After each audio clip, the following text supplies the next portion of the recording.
PSG Fan TV, bonsoir à tous, bonsoir à toi Joe. Bonsoir Bayron, bonsoir à tous. C'est un match nul ce soir avec un retour en Ligue 1 face au Rémois. Comment as-tu trouvé tes Parisiens? Écoute, paradoxalement, moi je suis très attaché au style de jeu. Et aujourd'hui, malgré le score, j'ai quand même apprécié le jeu qui a été produit. Avec beaucoup plus de transition, beaucoup plus de mouvement que ce que j'avais vu en fait post-Manchester City. J'ai l'impression qu'il y a vraiment un avant-après. Alors certes, les joueurs sont sont un petit peu en dedans parce qu'ils ont fait une grosse performance, ils ont déjà la tête en fait sur Stuttgart, mais j'ai vraiment aimé la prestation des garçons malgré le score. Nouveau match, nouvelle composition, j'ai envie de dire, c'est souvent ça avec le Paris Saint-Germain, hein. Et Enrique n'est pas le seul entraîneur à faire ce type de choses. Qu'est-ce que tu en as pensé tout simplement?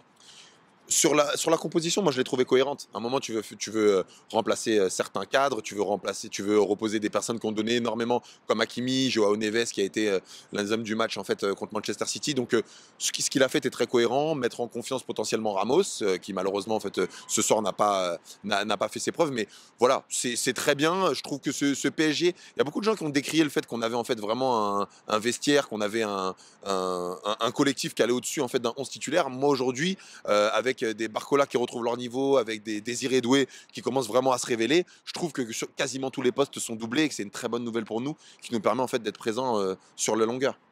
Kvaratskhelia, il faut évidemment en parler ce soir. Comment l'as-tu trouvé? Écoute, j'attendais ce joueur depuis très longtemps. Petite parenthèse, très bon coup du PSG de l'avoir fait à 2 fois moins cher que son coût potentiel à l'été. Mais non, je suis très content en fait pour une première. Je me dis voilà, tu reviens en fait dans un groupe que tu connais pas, le froid, la pluie, un groupe qui a pris confiance après Manchester City, qui a des automatismes, qui a une manière de jouer qui est assez différente de Naples. La prestation du garçon, moi, je l'ai trouvée plutôt satisfaisante pour une première. Il a essayé beaucoup de chercher en profondeur, il a essayé de dédoubler, il a essayé de faire des 1-2. Moi, j'ai aimé, j'ai vraiment aimé et je trouve que ça augure vraiment du meilleur et j'ai envie de lui dire vraiment bienvenue.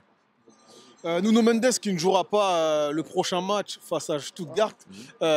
Petite loupe sur lui ce soir, comment l'as-tu trouvé? Écoute, je l'ai trouvé plutôt correct, mais c'est vraiment pas un Parisien que j'ai retenu.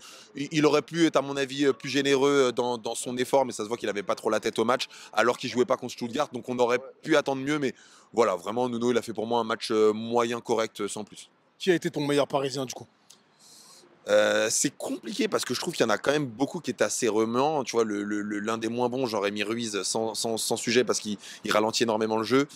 Mais ouais, je serais tenté. J'hésite entre Edoué et Dembélé, mais je vais dire Dembélé pour ce qu'il a quand même apporté. Et mine de rien, c'est la finition qui nous pose problème. Et j'ai assez crié sur Dembélé parce qu'il n'avait pas de finition. Quand il en a, il faut aussi le reconnaître et féliciter le joueur. Pour terminer, est-ce que tu as un pronostic pour notre 8e et dernier match de Ligue des Champions dans cette phase, si on peut l'appeler phase des poules? Ah là là, moi je pense qu'on va gagner 2-1 ou alors match nul et que ça va se regarder un peu à l'instar du match qu'on avait fait contre Dortmund en décembre. Je pense pas que ça va être un match fleuve, mais je pense que les garçons vont faire le travail parce que on est une équipe qui aujourd'hui est très constante avec Enrique. C'est pas une équipe qui s'écroule. C'est une équipe qui est constante et de ce fait, Stuttgart, c'est un adversaire qui est moins fort que nous. Donc je suis assez sûr de nous. Après, il faut qu'on n'y aille pas non plus avec un excès de confiance et ça devrait le faire. Mais je compte sur Enrique pour que ça ne soit pas le cas. Donc très content de ce que produisent les garçons.